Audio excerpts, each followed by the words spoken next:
দীর্ঘ ৪৫ বছর পর অবশেষে ধরা পড়েছে জিয়া হত্যার আসল মাস্টারমাইন্ড মেজর মুজাফফর হোসেন। এত বছর কোথায় লুকিয়েছিল সে? কে তাকে আশ্রয় দিয়েছিল? ১৯৮১ সালের সেই কালো রাতে ঠিক কী পরিকল্পনা করেছিল এই মুজাফফর? কিভাবে করেছিল জিয়াকে সরিয়ে দেওয়ার নীল নকশা? তবে এত বছর মেজর মুজাফফরকে ধরা না গেলেও তারেক রহমান ক্ষমতায় আসার অল্প কিছুদিনের মধ্যেই ধরা পড়ল এই দাগী আসামি। দীর্ঘ ৪৫ বছর পর তাকে আইনের আওতায় আনতে পারাটা যেন দেশের বিচারহীনতার সংস্কৃতিতে একটা বড় ধাক্কা। একজন সামরিক কর্মকর্তা হয়েও কিভাবে সে এমন একটা রাষ্ট্রবিরোধী ষড়যন্ত্রের মূল ঘুঁটি হয়ে উঠল, সেটা সত্যিই অবাক করার মতো। ১৯৮১ সালে চট্টগ্রাম সার্কিট হাউসে ঘটে যাওয়া সেই অঘটনের কথা সকলেই জানে, কিন্তু অনেকেই হয়তো জানে না যে ওই রাতের ঘটনার পেছনের মূল নীল নকশাটি কিভাবে ধাপে ধাপে তৈরি হয়েছিল। মুজাফফর হোসেন শুধু ওপর মহলের নির্দেশ পালন করেনি, বরঞ্চ পুরো ছকটা কিভাবে বাস্তবায়িত হবে তার মাস্টারমাইন্ডের একজন ছিল সে। তার এই দীর্ঘ পলাতক জীবন আর হঠাৎ করে ধরা পড়ার এই খবর আমাদের বাধ্য করছে অতীতের সেই অন্ধকার দিনগুলোতে ফিরে যেতে। কি এমন ঘটেছিল সেই সময় যা একজন মেজরকে দেশের সর্বোচ্চ ব্যক্তিকে সরিয়ে দেওয়ার পথে নিয়ে গেল? সময়টা ছিল ১৯৮১ সালের মে মাস। দেশের রাজনৈতিক পরিস্থিতি তখন বেশ থমথমে। একদিকে প্রেসিডেন্ট জিয়াউর রহমান, অন্যদিকে চট্টগ্রামের জিওসি মেজর জেনারেল আবুল মঞ্জুর। তাদের মধ্যকার তিক্ততা তখন আর গোপন কোনো বিষয় নয়। সেনাবাহিনীর ভেতরেও চাপা অসন্তোষ ঘুরপাক খাচ্ছে, আর এই অসন্তোষের আগুনে ঘি ঢালার কাজটা সুনিপুণভাবে করছিল কিছু উচ্চাভিশালী সেনা কর্মকর্তা। মেজর মুজাফফর হোসেন ছিল তাদেরই একজন।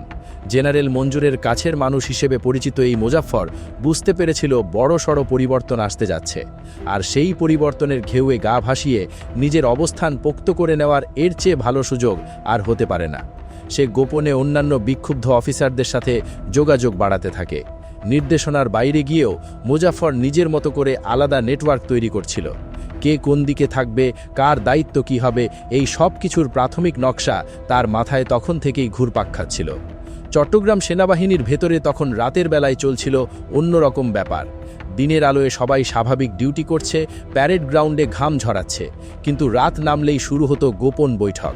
মুজাফফর হোসেন এই বৈঠকগুলোর মূল সমন্বয়কারী হিসেবে কাজ করত। কোথায় মিটিং হবে, কারা কারা উপস্থিত থাকবে, আর আলোচনা যাতে কোনোভাবেই ফাঁস না হয় সেটার পুরোপুরি তদারকি করত সে।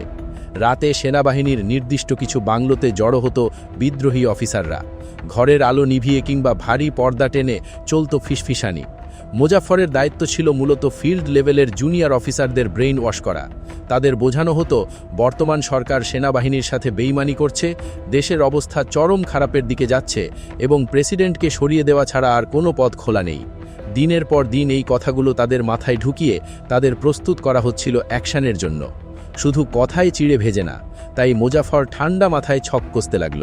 সে জানত কাকে দিয়ে কোন কাজটা ঠিকঠাক উদ্ধার করা যাবে, কে ভালো হাতিয়ার চালাতে পারে, কে বিনা বাক্যে নির্দেশ মানবে, এসব ব্যাপার তার নখদর্পণে ছিল। ২৯ মে ১৯৮১ সাল প্রেসিডেন্ট জিয়াউর রহমান একটা রাজনৈতিক সফরে চট্টগ্রামে এসে পৌঁছালেন। উঠলেন সেই বিখ্যাত সার্কিট হাউসে, আর এদিকে সেনাবাহিনীতে শুরু হয়ে গেল চূড়ান্ত উত্তেজনা। মুজাফফর বুঝতে পারল এটাই মোক্ষম সময়, শিকার হাতের নাগালে, আর কোনোভাবেই এই সুযোগ হাতছাড়া করা যাবে না। সারাদিন সে ব্যস্ত থাকল বিভিন্ন ইউনিটের কমান্ডারদের সাথে গোপন যোগাযোগে। কে কখন বেরোবে, কিভাবে গোলাবারুদ সংগ্রহ করা হবে, সব কিছুর দেখভাল করছিল সে। ছোট ভুলের কারণে পুরো প্ল্যান ভেস্তে যেতে পারে আর সবার প্রাণদণ্ড নিশ্চিত হতে পারে। মুজাফফর তার অনুগত সৈনিকদের নিয়ে ছোট ছোট দলে ভাগ করে দিল। প্রতিটি দলের জন্য আলাদা আলাদা টার্গেট সেট করে দেওয়া হলো, যাতে মূল টার্গেট মিস হলেও অন্য দল ব্যাকআপ দিতে পারে। সেই রাতে মুষলধারে বৃষ্টি আর দমকা হাওয়া। রাত অনুমান ২টো কি ২:৩০ বাজে। মুজাফফর আর তার সহযোগী অফিসাররা তাদের দলের সদস্যদের নিয়ে চূড়ান্ত ব্রিফিংয়ে বসল। সবাইকে নির্দেশ দেওয়া হলো সার্কিট হাউসে ঢোকার পর কোনো রকম দয়া মায়া দেখানো যাবে না। সামনে যাকে পাওয়া যাবে তাকেই শেষ করে দিতে হবে। মূল টার্গেট প্রেসিডেন্ট জিয়া। বৃষ্টির মধ্যে কালো রঙের বেশ কয়েকটি পিকআপ আর জিপ গাড়ি নিয়ে বেরিয়ে পড়ল সার্কিট হাউসের উদ্দেশ্যে। সার্কিট হাউসে পৌঁছানোর পর মুহূর্তের মধ্যেই নরক নেমে এলো। প্রহরীরা কিছু বুঝতে না পারার আগেই শুরু হলো ব্রাশ ফায়ার।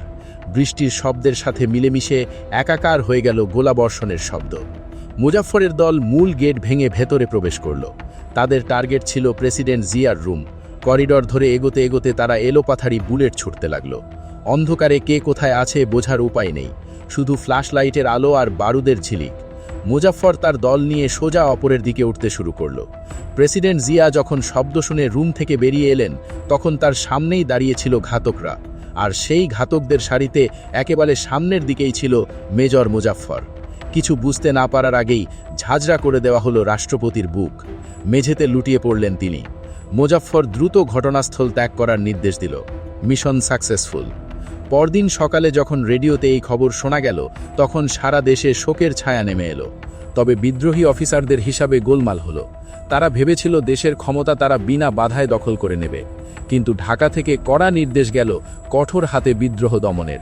সেনাবাহিনীর মূল অংশ বিদ্রোহের বিপক্ষে চলে গেল। মেজর জেনারেল মঞ্জুর সপরিবারে পালাতে গিয়ে পুলিশের হাতে ধরা পড়লেন। অন্যান্য অনেক বিদ্রোহী অফিসার ধরা পড়ল।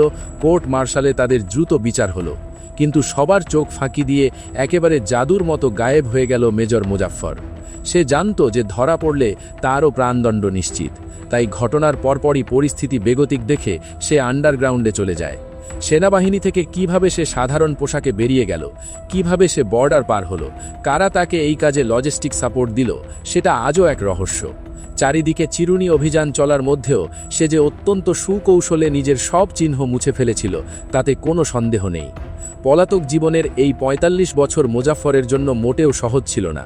একটা মানুষ যখন জানে যে পুরো একটা রাষ্ট্র তাকে খুঁজছে, তখন প্রতিটা মুহূর্ত কাটে আতঙ্কে। দিনের পর দিন পরিচয় লুকিয়ে, ভুয়া নাম আর ভুয়া কাগজপত্র নিয়ে তাকে জীবন কাটাতে হয়েছে। কখনো এক জায়গায় বেশি দিন থিত হতো না। প্রযুক্তি যখন উন্নত হতে শুরু করল, সিসি ক্যামেরা থেকে শুরু করে ডিজিটাল আইডি কার্ডের প্রচলন হলো, তখন তার লুকিয়ে থাকাও দিন দিন কঠিন হয়ে পড়ছিল। কিন্তু সে ছিল অসম্ভব ধূর্ত। মোবাইল ফোন বা আধুনিক প্রযুক্তির ব্যবহার সে সব সময় এড়িয়ে চলত। কোনো পুরনো পরিচিত বা আত্মীয় স্বজনের সাথে ভুলেও যোগাযোগ করত না। নিজের অতীত জীবন থেকে সম্পূর্ণ বিচ্ছিন্ন হয়ে জ্যান্ত ভূতের মতো জীবন কাটাচ্ছিল। কিন্তু অপরাধী যতই চালাক হোক, কোনো না কোনো এক জায়গায় সে একটা ছোট ভুল করেই ফেলে, আর সেই ছোট ভুলের সূত্র ধরেই আইন শৃঙ্খলা রক্ষাকারী বাহিনী অবশেষে তার বর্তমান আস্তানার সন্ধান পায়। গোয়েন্দারা যখন মুজাফফরের ডেরায় হানা দিল, তখন সে পালানোর কোনো সুযোগই পায়নি। অনেকেই বলছেন যোগ্য বাবার যোগ্য ছেলে তারেক রহমান। ৪৫ বছর ধরে যাকে আটক করা যায়নি, সেই মেজর মুজাফফরকে তারেক রহমান আটক করে ফেললেন ক্ষমতায় আসার কিছুদিনের মধ্যেই। মুজাফফরের বিচার প্রক্রিয়া থেকে হয়তো সেই সময়কার অনেক না বলা কথা প্রকাশ্যে আসবে।